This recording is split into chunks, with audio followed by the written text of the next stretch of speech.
Easter ദിനവുമായി ബന്ധപ്പെട്ട റിപ്പോർട്ടുകളിലേക്ക് തന്നെയാണിനി. പള്ളികളിൽ പാതിരാ കുർബാനയും ഉയിർപ്പ് ദിന പ്രത്യേകങ്ങളും തിരുക്കർമ്മങ്ങളും നടന്നു. കൊച്ചി കാക്കനാട് മൗണ്ട് സെന്റ് തോമസ് സീറോ മലബാർ സഭാധ്യക്ഷൻ മാർ റാഫേൽ തട്ടിൽ തിരുക്കർമ്മങ്ങൾക്ക് നേതൃത്വം നൽകി. സമാധാനമില്ലാത്ത ഒരു ലോകത്തിന്റെ നടുവിലാണ് നമ്മൾ ജീവിക്കുന്നതെന്നും രാജ്യം വലിയ പ്രതിസന്ധികളിലൂടെ കടന്നുപോകുമ്പോൾ സമാധാനത്തിന്റെ പാതയിലൂടെ മുന്നോട്ടു പോകാൻ കഴിയണമെന്നും മാർ റാഫേൽ തട്ടിൽ പറഞ്ഞു. തിരുവനന്തപുരത്ത് നിന്ന് ജിബിൻ ജെബിയും കോഴിക്കോട് നിന്ന് വർഷ ഗിരീഷ്, കൊച്ചിയിൽ നിന്ന് വിപിൻ സി വിജയനും റിപ്പോർട്ടുമായി ചേരുന്നു. ആദ്യം നമ്മൾ പോകുന്നത് തിരുവനന്തപുരത്ത് നിന്ന് ജിബിൻ ജെബിയിലേക്കാണ്. ജിബിൻ, ഇന്നലെ രാത്രി തന്നെ ധാരാളം പല പള്ളികളിലും പ്രത്യേക പ്രാർത്ഥനകൾ, ഈസ്റ്റർ ദിന പ്രത്യേക ശുശ്രൂഷകളൊക്കെ തന്നെ ഉണ്ടായിരുന്നു. ഇന്ന് രാവിലെയും അതിൻ്റെ ബാക്കിയുണ്ട്. ഒപ്പം തന്നെ 50 ദിന നോമ്പിൻ്റെ ഒക്കെ തന്നെ അവസാനം കുറിക്കുകയാണ്. ഒരു ലോകം വലിയ പ്രതിസന്ധികളിലൂടെ, പശ്ചിമേഷ്യൻ യുദ്ധമടക്കം പല പ്രതിസന്ധികളിലൂടെയും കടന്നു പോകുന്ന സമയം ആളുകളൊന്നും ഒത്തൊരുമിച്ചല്ല എന്നുള്ളതൊരു തരത്തിൽ പോകുന്ന കാലഘട്ടത്തിൽ വലിയ സന്ദേശമാണ് ഈ ഈസ്റ്റർ ദിനത്തിന് നൽകാനുള്ളത്.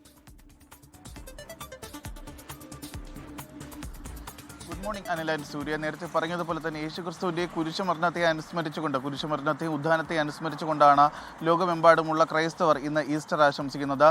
മനുഷ്യകുലത്തിൻ്റെ പാപങ്ങൾ സ്വയം ഏറ്റെടുത്തുകൊണ്ട് കുരിശിൽ മരണപ്പെട്ട യേശുക്രിസ്തു 3-ാം നാൾ ഉയർത്തെഴുന്നേറ്റു എന്ന വിശ്വാസത്തെ അനുസ്മരിച്ചുകൊണ്ടാണ് ഇന്ന് ഈസ്റ്റർ ആശംസിക്കുന്നത്. ഈസ്റ്ററിൻ്റെ ഭാഗമായി തിരുവനന്തപുരത്തും പ്രധാന ദേവാലയങ്ങളിലെല്ലാം തന്നെ പാതിരാ കുർബാനകളും അതിനോടനുബന്ധിച്ചുള്ള ശുശ്രൂഷകളും നടന്നു. പ്രധാനമായി പാതിരാ കുർബാന നടന്നത് പാളയം ലത്തീൻ കത്തോലിക്ക ദേവാലയത്തിലും അതുപോലെ തന്നെ പട്ടം മലങ്കര ദേവാലയത്തിലുമാണ്. ഈ രണ്ട് ദേവാലയങ്ങളിലും മലങ്കര ദേവാലയത്തിൽ കർദിനാൾ ക്ലിമീസ് കത്തോലിക്ക ബാവയാണ് സന്ദേശം നൽകിയത്. ഈ സമയത്താണ് ഓരോ വോട്ടും പാഴാക്കരുത്. കാരണം സഭയിൽ പ്രത്യേകിച്ച് FCRയെ ഓർമ്മിച്ചുകൊണ്ടായിരുന്നു അദ്ദേഹത്തിൻ്റെ പ്രസംഗം എന്ന് പറയുന്നത്.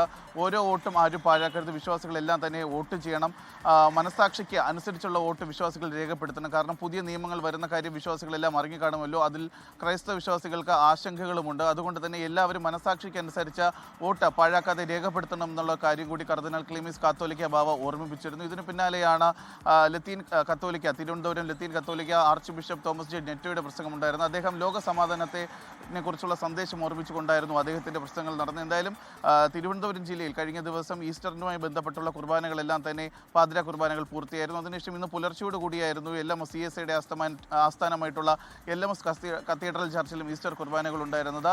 ഈ നേരത്തെ പറഞ്ഞതുപോലെ തന്നെ യേശുക്രിസ്തുവിൻ്റെ പുനരുദ്ധാനം ഉയർത്തെഴുന്നേറ്റിനെ അനുസ്മരിച്ചുകൊണ്ടാണ് ലോകമെമ്പാടുമുള്ള എല്ലാ ക്രൈസ്തവരും ഇന്ന് ഈസ്റ്റർ ആഘോഷിക്കുന്നത്. അനിലാൻഡ് സൂര്യ. തിരുവനന്തപുരത്ത് നിന്ന് ജിബിൻ ജെബിയാണ് വിശദാംശങ്ങൾ നൽകിയത്. ഇനി കോഴിക്കോട്ടേക്കാണ്. മലബാറിലെ ഈസ്റ്റർ വിശേഷങ്ങളുമായി വർഷ ഗിരീഷാണ് ചേർന്നത്. വർഷ ഗിരീഷ്, പള്ളികളിലൊക്കെ തന്നെ ശുശ്രൂഷ ചടങ്ങുകളൊക്കെ തന്നെ പൂർത്തിയായിരിക്കുകയാണ്. എന്തൊക്കെയാണ് വിശദാംശങ്ങൾ?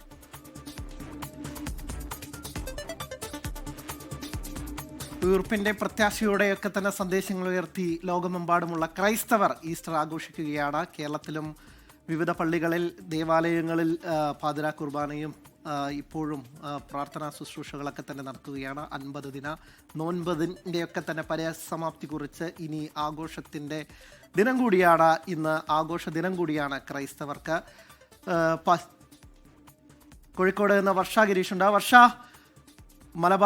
വടക്കൻ മലബാറിലെ എങ്ങനെയാണ് അവിടെയുള്ള ഈസ്റ്റർ ദിനാഘോഷങ്ങൾ? പാതിരാ കുർബാനയൊക്കെ തന്നെ കഴിഞ്ഞ് ആളുകളൊക്കെ തന്നെ വീടുകളിലേക്ക് എത്തി. ഇന്ന് നല്ല ഭക്ഷണത്തിൻ്റെ നാടാണ് മലബാർ, ഇല്ലെങ്കിൽ വടക്കൻ കേരളത്തിലൊക്കെ തന്നെ നല്ല ഭക്ഷണവും ഈ ഈസ്റ്റർ ദിനാഘോഷങ്ങളൊക്കെ തന്നെ കൂടുതൽ കളറാക്കുന്ന കാര്യം കൂടിയാണ്. എന്താണ് അവിടുത്തെ ഈസ്റ്റർ ആഘോഷങ്ങൾ വിശേഷങ്ങൾ?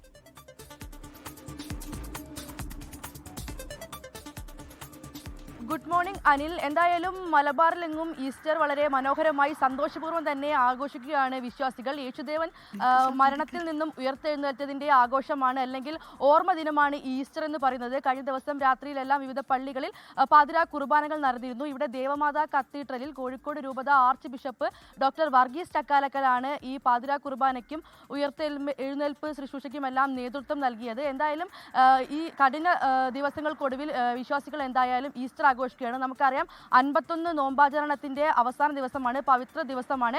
വളരെ യാതനകൾക്കും കഠിന വേദനകൾക്കും ഒടുവിലുണ്ടായ ഒരു സന്തോഷമാണ് ഈസ്റ്റർ എന്ന് പറയുന്നത്. അത്രമാത്രം പവിത്രമായ ഒരു ദിനമാണ്. അത് സന്തോഷത്തിന്റെയും വളരെ പ്രത്യാശയുടെയും ദിനം കൂടിയാണ്. അതുകൊണ്ട് തന്നെ ആ രീതിയിൽ സ്നേഹവും സന്തോഷവും പങ്കുവെച്ച് മലബാറിലെ എല്ലാ വിശ്വാസികളും ഈ ഒരു ഈസ്റ്റർ ആഘോഷിക്കുകയാണ്.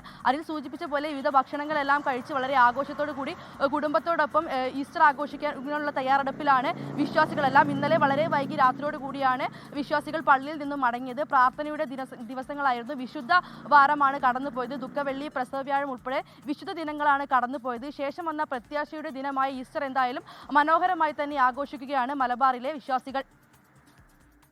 ശരി, വർഷ ഗിരീഷാണ് കോഴിക്കോട് നിന്ന് വിശദാംശങ്ങൾ നൽകിയത്. മലബാറിലെ ഈസ്റ്റർ വിശേഷങ്ങളുമായി വർഷ ഗിരീഷായിരുന്നു. ഇനി കൊച്ചിയിലേക്കാണ്. മധ്യ കേരളത്തിൽ എന്തൊക്കെയാണ് ഈസ്റ്റർ ദിന വിശേഷങ്ങളെന്നൊക്കെ പറയാനായി കൊച്ചിയിൽ നിന്ന് വിപിൻ സി വിജയനാണ് ചേരുന്നത്.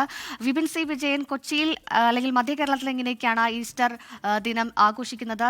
പള്ളിയിലെ ചടങ്ങുകളെല്ലാം തന്നെ പൂർത്തിയായി. എന്തൊക്കെയാണ് വിശദാംശങ്ങൾ? എല്ലാ പീഡനാനുഭവങ്ങൾക്കു പിന്നാലെയും സത്യം ഉയർത്തെഴുന്നേൽക്കും എന്ന വലിയ പ്രത്യാശയുടെ സന്ദേശം ഓതിക്കൊണ്ട് വീണ്ടും ഒരു ഈസ്റ്റർ ആഘോഷിക്കുകയാണ്. വലിയ ആഘോഷങ്ങൾ എല്ലായിടത്തും തന്നെ നടക്കുന്നുണ്ട്. ഒപ്പം തന്നെ പള്ളികളിൽ പാതിരാ കുർബാനയും ഉയിർപ്പ് ദിന പ്രത്യേക തിരുകർമ്മങ്ങളും നടന്നു.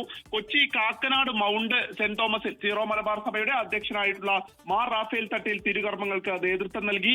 സമാധാനമില്ലാത്ത ഒരു ലോകത്തിന്റെ നടുവിലാണ് നമ്മൾ ജീവിക്കുന്നതെന്നും നമ്മുടെ രാജ്യം വലിയ പ്രതിസന്ധികളിലൂടെ കടന്നു പോകുന്നുവെന്നും സമാധാനത്തിന്റെ പാതയിലൂടെ നമുക്ക് മുന്നോട്ട് പോകാൻ കഴിയണമെന്നും റാഫേൽ തട്ടേൽ ഇന്നലെ പറഞ്ഞു. ഒപ്പം തന്നെ ആ യുദ്ധത്തിന് സമാനമായിട്ടുള്ള സാഹചര്യമൊക്കെ അദ്ദേഹം വിശദീകരിക്കുകയും ചെയ്തു. സെന്റ് ഫ്രാൻസിസ് അസീസി കത്തീഡ്രലിൽ വരാപ്പുഴ അതിരൂപതയുടെ സഹായമെത്രാൻ ആന്റണി വാലുങ്കൽ തിരുകർമ്മങ്ങൾക്ക് നേതൃത്വം നൽകി. നെല്ലിമോളം സെന്റ് മേരീസ് സെഹിയോ യാക്കോബായ സുറിയാനി പള്ളിയിൽ യാക്കോബായുടെ സഭാധ്യക്ഷൻ ബെസേലിയോസ് ജോസഫ് കത്തോലിക്ക ബാവ തിരുകർമ്മങ്ങൾക്ക് നേതൃത്വം നൽകി. ഹൈക്കോടതിയുടെ വിധി ഉണ്ടായിട്ടും നമുക്കറിയാവുന്ന പോലെ തന്നെ അത് തർക്കമായിട്ട് നിൽക്കുന്ന കുറച്ച് പള്ളികളുണ്ട്. അപ്പോൾ ഹൈക്കോടതിയുടെ വിധി ഉണ്ടായിട്ടും പൂർവികരുടെ കല്ലറകളിൽ പ്രാർത്ഥിക്കാൻ സാധിക്കാതിരുന്നത് ഒരു നീതി നിഷേധമാണെന്ന് ഈസ്റ്റർ ദിന സന്ദേശത്തിൽ അദ്ദേഹം എടുത്ത് പറയുകയും ചെയ്തു. മറ്റൊന്നുള്ളത്, ഈസ്റ്ററോടനുബന്ധിച്ച് ഈ ആത്മീയ കാര്യങ്ങൾ ഒപ്പം പറഞ്ഞതുപോലെ തന്നെ വലിയ നോമ്പൊക്കെ കഴിഞ്ഞിട്ടുള്ള വലിയ ഒരു ആഘോഷത്തിലേക്ക് നമ്മൾ കടക്കുകയാണ്. അപ്പോൾ ആ വിശ്വാസികളെ സംബന്ധിച്ച് ഇന്ന് ആത്മീയ ആഘോഷങ്ങൾ ഒരു വശത്ത്, ഒപ്പം തന്നെ വീടുകളിൽ ബന്ധുക്കളൊക്കെ വന്നിട്ടുള്ള മറ്റൊരു സന്തോഷം കൂടി ഇന്നത്തെ ദിവസത്തിന്റെ ഏറ്റവും പ്രത്യേകതയായി മനോഹരവുമാക്കുന്നത് അത് തന്നെയാണ്. ശരി, കൊച്ചിയിൽ നിന്ന് വിപിൻ സി വിജയനാണ് വിശദാംശങ്ങൾ നൽകിയത്. ഉയിർപ്പിന്റെ പ്രത്യാശയുടെയൊക്കെ ഒരു സന്ദേശം പകർന്ന് ഇന്ന് ലോകമെമ്പാടുമുള്ള ജനം ഇന്ന് ഈസ്റ്റർ ദിനം ആഘോഷിക്കുക.